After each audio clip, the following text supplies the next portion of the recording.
No, I'm not wearing a head wrap to look Afrocentric. My hair is just dry, okay? That's why this situation has happened. But who cares about that? Let's talk about ending SARS.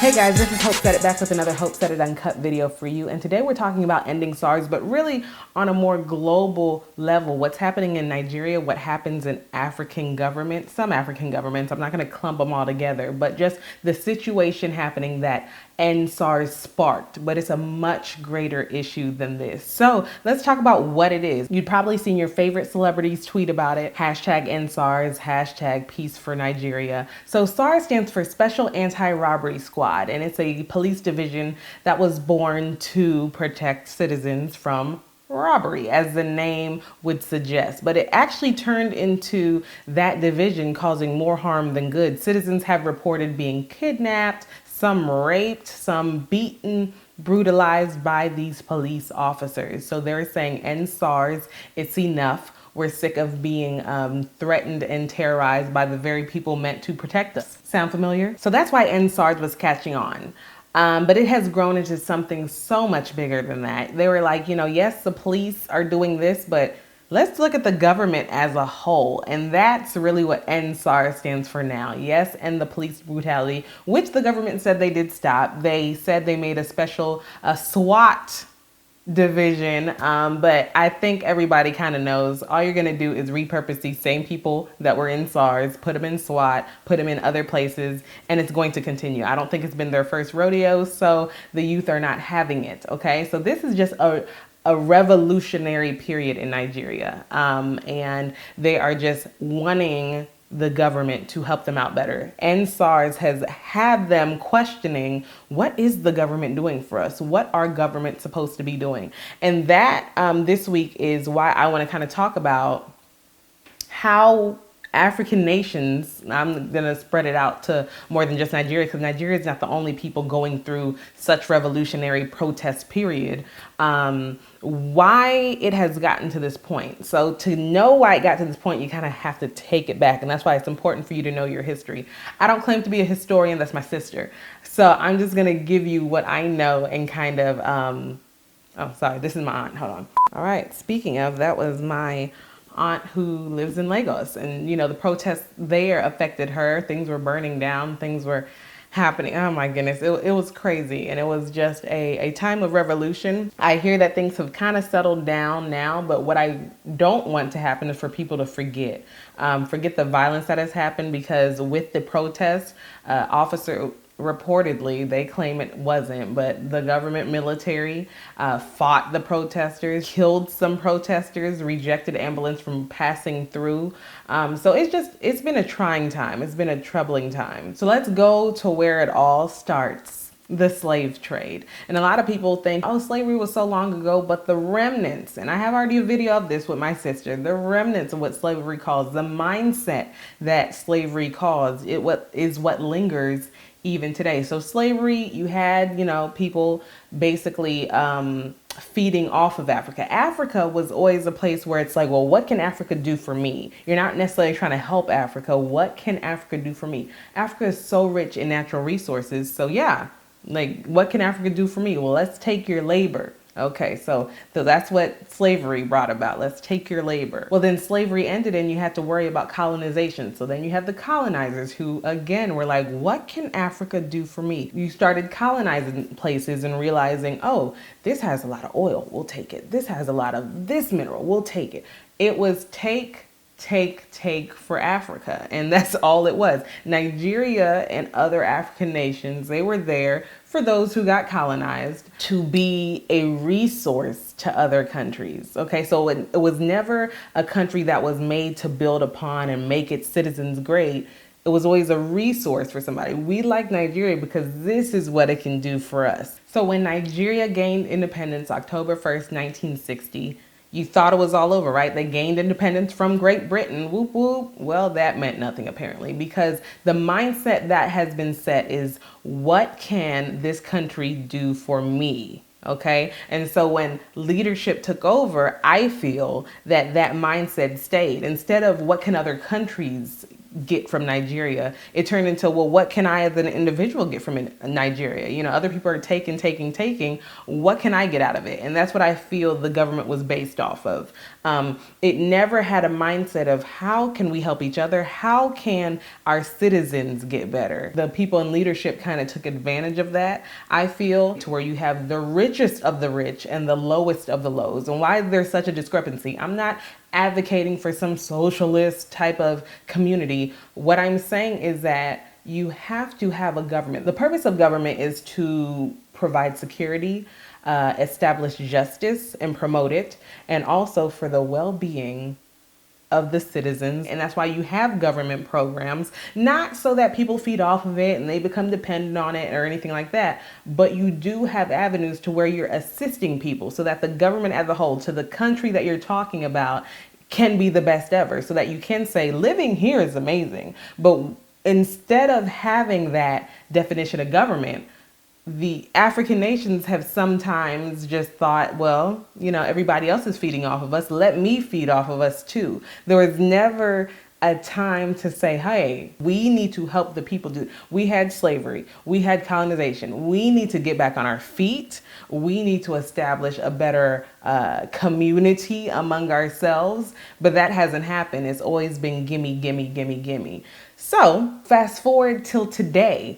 Gimme, gimme, gimme, gimme. Okay, well then with this gimme attitude, leadership has benefited, and you have people in leadership who are, you know, dual citizens, and they have children who are studying abroad, and they have money, like money in dollars, you know, not the depreciated value. No, they have millions of sometimes dollars living their best life, but not necessarily contributing to the welfare of those who aren't as fortunate. And that's really the problem we run into. So let's fast forward till today with this gimme, gimme attitude. You have the youth who have grown up. They're going to school, get a degree. Imagine getting a degree, getting a graduate degree even, not having anywhere to work. Even in your internship while you're at school, not having anywhere to really put those practical hours, because the unemployment rate is astronomical. You got a degree, there's nowhere to work.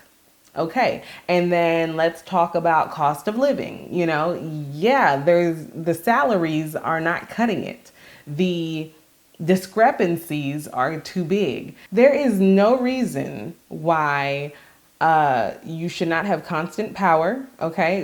As rich as we know countries are, there's no reason why citizens should not have constant power, okay? And Nigerians know that power goes in and out. They have to buy their own generators just for the luxury of electricity, apparently. Running water is a luxury. Sometimes clean water is so imbalanced to find. You might have it in this place, you might not have it in this place. And even when we went to Nigeria, we had to buy drinking water from where we are. You know, like, why can't you just have good water? That should not be a luxury. These are the basics of living. And really, if you have the basics of living, that takes care of disease and sickness, because cleanliness is part of that as well. In America, yes, you don't want to live in the hood, you know, you don't want to live in a ghetto or anything like that, even though a lot of us are from there. Don't forget that. But you have those Section 8 housing, you have food stamps, you have welfare, you have unemployment if you don't get it. You know, like, there are things set up for you to help you when you are down and out. That's not so in other countries. And so I think that we have gotten to this point as a nation, and sometimes as a continent, because, and I'm talking about Africa, not America, we have gotten to this place because of the mindset that Africa is here to serve us. But no one has stopped and think, how can we serve Africa? How can we help them? You know, how are we helping the people? Taking with their labor, with their minerals, with everything. Just take. That's all Africa is good for. When are we going to stop and ask the people? The people deserve better. And once you have everybody in leadership, now I'm not saying everybody's like this, but you have pockets. You have pockets of people who are helping others in need and helping everybody to be on, you know, some sort of same playing field.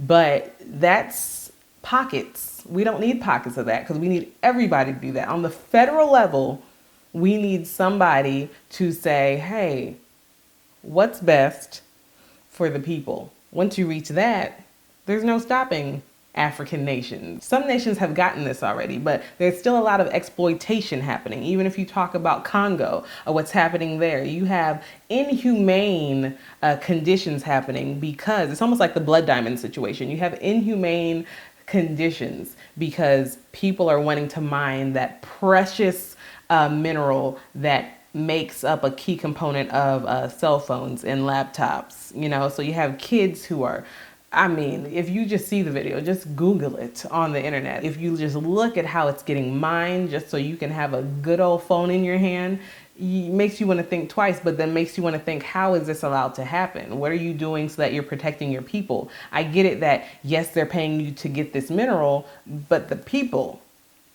and I'm not a politician, I'm not a historian, I told you this, that this is just Hope Said It talking, okay? But I think that once the mindset of gimme, gimme, gimme, that was put in from slavery, that was put in from colonialism, once you shift and say, okay, people have taken so much, it's time for us to get, not me, us. It's time for us to get together and band together and get better.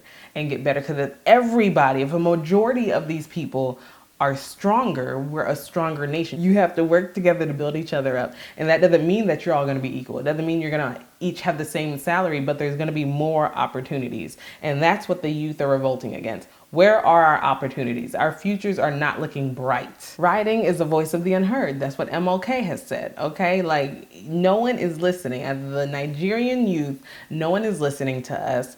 We don't have jobs. We don't, what are we working for? What are we looking forward to when we grow up?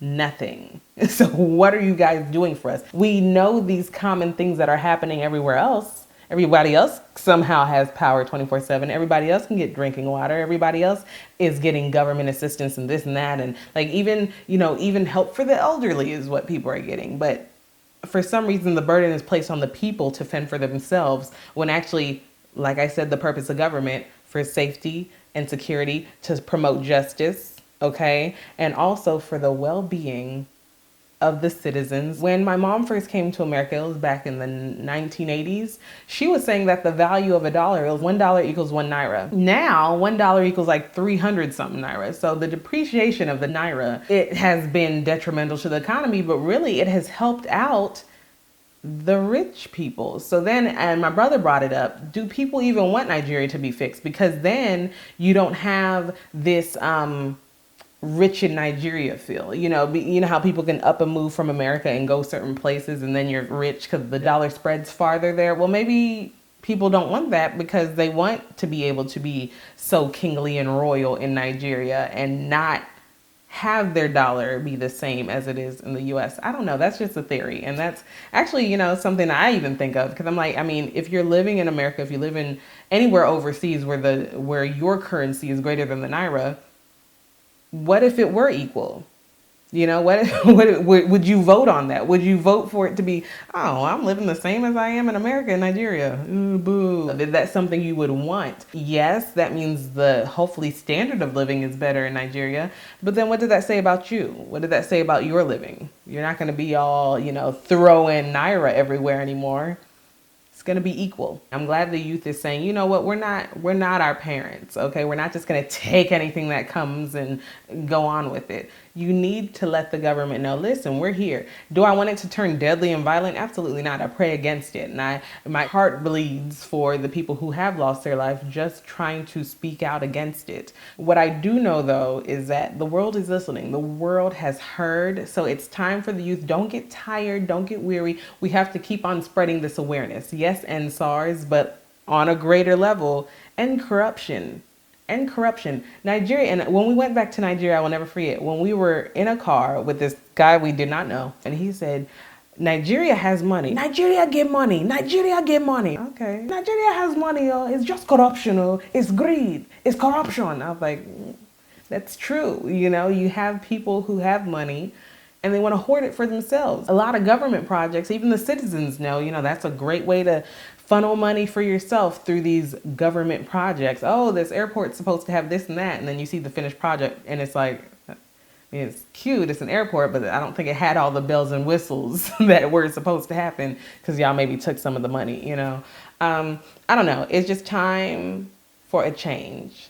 And I hope and I pray that if you keep on pressing and if you keep on letting people know that enough is enough, and at the end of the day, hopefully your voice is your vote. And I know the next presidential election, I don't believe it's till like 2023.